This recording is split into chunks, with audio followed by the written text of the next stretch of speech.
Assalamualaikum warahmatullahi wabarakatuh. Perkenalkan, nama saya Ferdian Akbar Gunadi dari kelas 11 IPA 1. Di sini saya akan memenuhi tugas dari Ibu Tini Sejarah Umum. Dampak bidang politik. Dendels atau Raffles telah meletakkan dasar pemerintahan yang modern. Semua bupati dijadikan pegawai negeri dan dibayar. Sedangkan menurut adat istiadat kedudukan, bupati turun-menurun dan mendapatkan upeti dari rakyat. Pada masa ini, bupati dijadikan sebagai alat kekuasaan pemerintah kolonial. Pamong Praja dahulu berdasarkan garis keturunan berubah menjadi sistem pegawaian. Jawa dijadikan sebagai tempat pusat pemerintahan dan membaginya menjadi wilayah prefektur. Pada awalnya, hukum yang digunakan adalah hukum adat, namun berubah menjadi hukum adat barat modern. Belanda dan Inggris melakukan campur tangan terhadap persoalan kerajaan. Hal ini menyebabkan peranan elit kerajaan berkurang dalam politik serta berakibat pada keturunan kekuasaan pribumi. Dampak di bidang sosial. Pembentukan status sosial di mana bangsa Eropa menduduki status sosial yang tertinggi. Kemudian Asia dan Timur jauh dan untuk status yang terakhir ditempati bagi kaum pribumi. Terjadinya pemerasan dan penindasan secara kejam. Wilayah Indonesia yang dikelilingi laut menyebabkan kehidupan masyarakat kecenderungan berkembang ke pedalaman.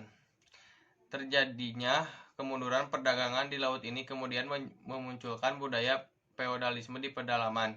Dengan adanya feodalisme, rakyat pribumi dipaksa patuh pada tuan tanah, bangsa barat atau timur asing, sehingga kehidupan penduduk pribumi menurun. Dampak di bidang ekonomi. Perkebunan di Jawa terus berkembang dan maju, tetapi di Sumatera mengalami kesulitan untuk mendapatkan tenaga kerja sehingga dilakukan program transmigrasi. Eksploitasi ekonomi dan monopoli dagang VOC menyebabkan perdagangan Nusantara mengalami kemunduran di dunia internasional. Peran Syah Bandar pun diganti oleh pejabat Belanda. Belanda membangun rel kereta api dengan maksud memperlancar perdagangan. Kebijakan tanam paksa sampai sistem ekonomi liberal menjadi Indonesia sebagai penghasil bahan mentah, bangsa Belanda sebagai eksportir dan sebagai perantara yaitu orang timur asing terutama Tiongkok, sedangkan bangsa Indonesia hanya sebagai pengecer. Pengusaha dan dari kalangan pribumi dengan modal kecil kalah bersaing dengan pedagang besar karena pintu politik terbuka. Dampak di bidang budaya. Imperialisme dan kolonialisme membuat peranan politik para elit yang merosot menjadikan raja atau bangsawan mengalihkan perhatian ke bidang seni dan budaya. Perlakuan Belanda untuk menghilangkan kedudukan menurut adat penguasa pribumi membuat mereka menjadi pegawai pemerintah, membuatnya jatuh kewibawaan tradisional penguasa bumi. Masuknya agama Katolik dan Protestan di Indonesia.